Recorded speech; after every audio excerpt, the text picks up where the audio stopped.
This is what most Americans innocently put into their bodies these days, and most alarmingly, into the bodies of their children.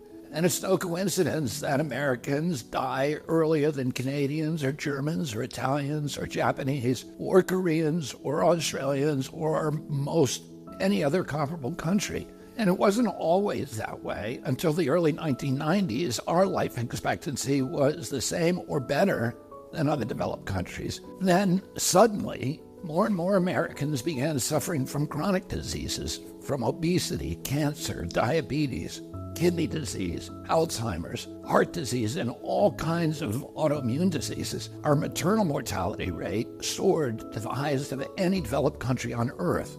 Same with infant mortality. Like the frog in the slowly boiling water, we didn't really notice as we got sicker and sicker. We've grown now to accept chronic disease conditions as normal. But now, in 2024, we're finally waking up to this cataclysm, and we're asking ourselves, how in the world did this happen? Well, a big part of it is our diet.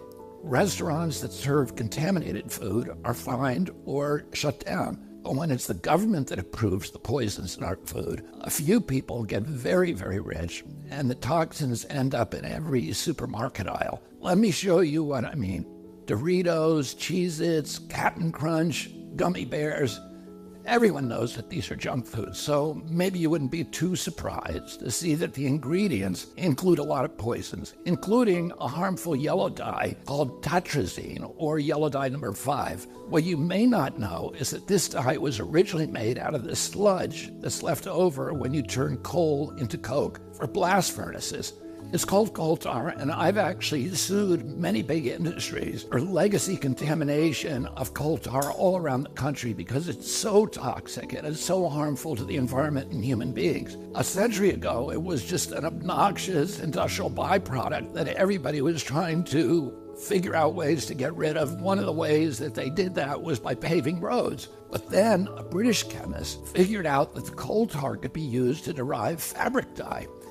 And if fabric dye, why not food?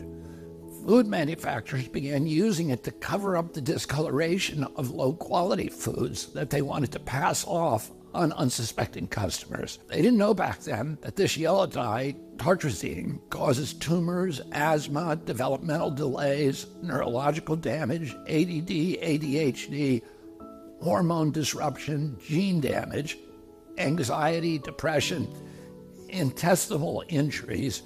Well, we know it now. We've known this for decades. That's why tartrazine is heavily restricted in other countries. In some countries, foods with tartrazine have a warning label that it may cause ADHD in children. Today, it's made from petroleum, not coal tar. Either way, it's crazy to add this to your kids' favorite foods. It doesn't even change the flavor. This yellow dye isn't just in junk food.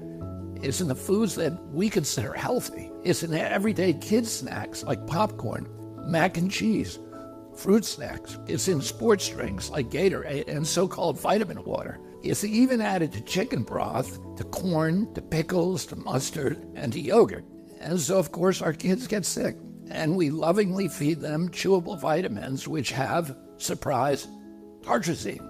And so the cycle continues until the coughs and asthma kick in, at which point you go to pick up some cough syrup. And yeah, you guessed it, tartrazine. I've been picking on tartrazine today, but that's just one of at least 100 chemical poisons that our health agencies allow into our children's food. I can make a video just like this to talk about Red 40, BHA, BHD, potassium bromate, chemical after chemical, and on and on and on. If just one of them can cause all of these problems, imagine what they're doing in combination. That has never been studied. If we took all of these chemicals out, our nation would get healthier immediately. We'd have fewer sick days. We'd have better focus. We'd have less anxiety. Our kids would learn more easily. We'd lose weight.